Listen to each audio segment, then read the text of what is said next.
Good morning sixth class. आज हम संस्कृत विषय का पाठ 5 वृक्षा पढ़ेंगे। पहले हम शब्द अर्थ करेंगे। वने वने, प्रत्येक वन में, निवसन्तः रहते हुए, रचयन्ति रचते हैं, शाखा ढालियाँ, धोला झूला, आसीना बैठे हुए, विहगा पक्षीगण, गण यानी समूह है, बहुत सारे पक्षी, किमपि कुछ भी, कुजंती कूकते हैं, संततम लगातार, साधु जना सज्जन, ईव की तरह, पिबंती पीते हैं, स्पृशयन्ति स्पर्श करते हैं, स्पर्श यानी छूते हैं, नभः आकाश को, शीर्षेषु सिर पर, वहन्ति ढोते हैं, प्योदर्पणे जल रूपी दर्पण में, दर्पण मीन्स आईना, सब प्रतिबिंबम अपने प्रतिबिंब को, पश्यन्ति देखते हैं, कौतुकेन आश्चर्य से, प्रचार्य फैलाकर, सब छाया संस्तरणम सब अपनी छाया रूपी संस्तरणम बिस्तरे को, अपने छाया रूपी बिस्तरे को, सत्कारम आदर। अब हम पाठ 5 वृक्षः के सरलार्थ करेंगे। वने वने निवसन्तो वृक्षा, वनम वनम रचयन्ति वृक्षः। जो संस्कृत में दो चीजों का विशेष ध्यान रखा जाता है, विसर्ग और हलंत। जो दो बिंदु लगे होते हैं इसकी आवाज है की तरह आती है, और किसी भी वर्ण के नीचे जो तिरछी रेखा लगी होती है उसको हम हलंत बोलते हैं, और वह वर्ण या अक्षर क्या होता है, आधा होता है।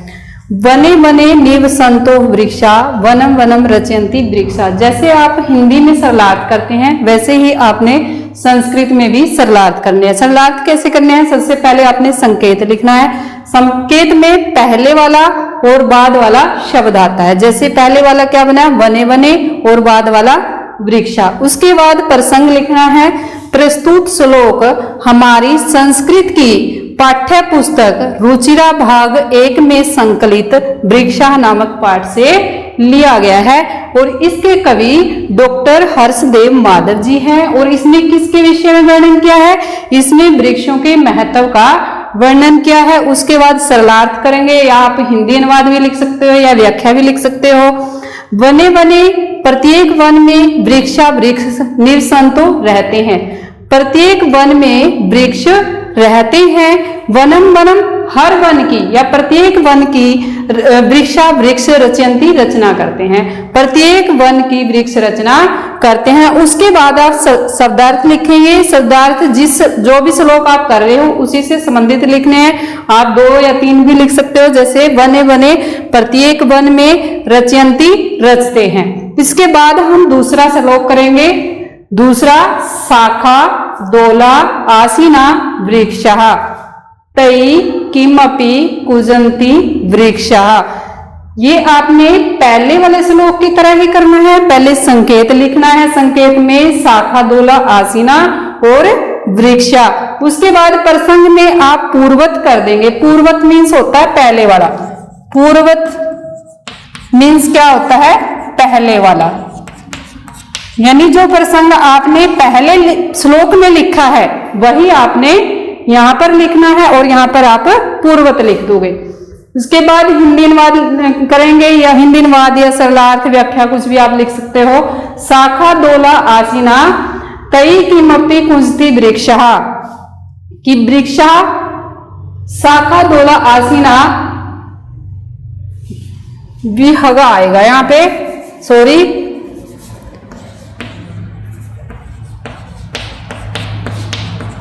विहगा पक्षीगण, शाखा धोला शाखा रूपी धोला झूलों पर, आसीना बैठे हुए हैं।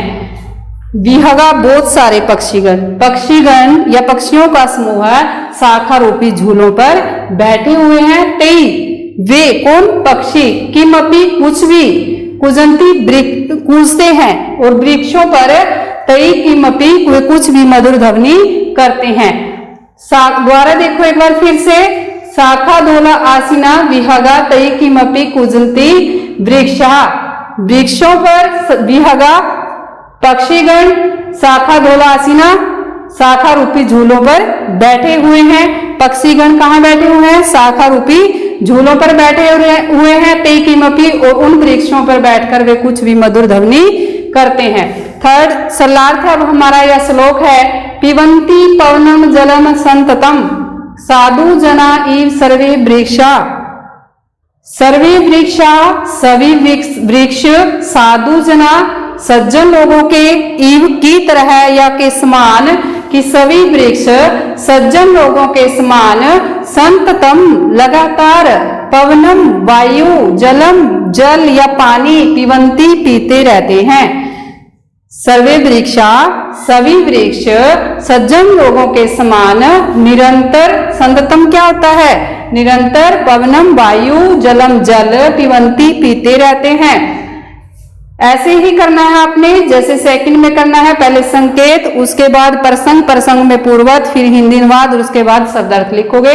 अब चौथा श्लोक है हमारा, सप्रीशन्ति पादई पातालम च नभः शीर्षेषु वहन्ति वृक्षा। वृक्षा, वृक्षा वृक्ष, पादई पैरों से, पातालम पाताल लोक को, सप्रीशन्ति स्पर्श करते हैं या छूते हैं। च मीन्स और, च का अर्थ क्या होता है? और, नभः आकाश को, शीर्षेषु सिरों पर, वहन्ति उठाए रहते हैं। वृक्षा वृक्ष, पादई पातालम च पैरों से पाताल लोक को, सप्रीशन्ति स्पर्श करते हैं, और नभः आकाश को, शीर्षेषु सिरों पर उठाए रहते हैं। उसके बाद हमारा पांचवा श्लोक है, प्योदर्पणे सप्रतिबिंबम कौतुकेन पश्यन्ति वृक्षा। वृक्षा वृक्ष, प्योदर्पणे, प्य होता है जल, दर्पण मीन्स आईना, जल रूपी दर्पण में, सम मीन्स अपनी, प्रतिबिंबम परछाई को, कौतुकेन आश्चर्य से, पश्यन्ति देखते हैं।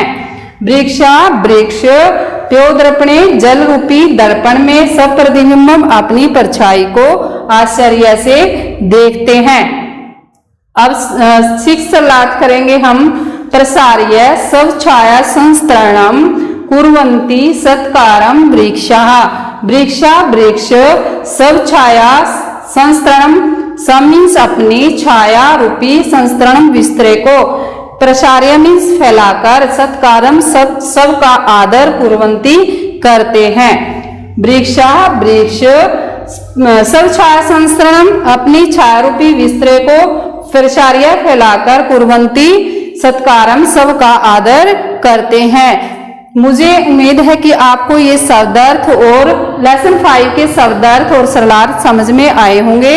आप इनको लर्न एंड राइट करेंगे अपनी फेयर नोटबुक में। धन्यवाद।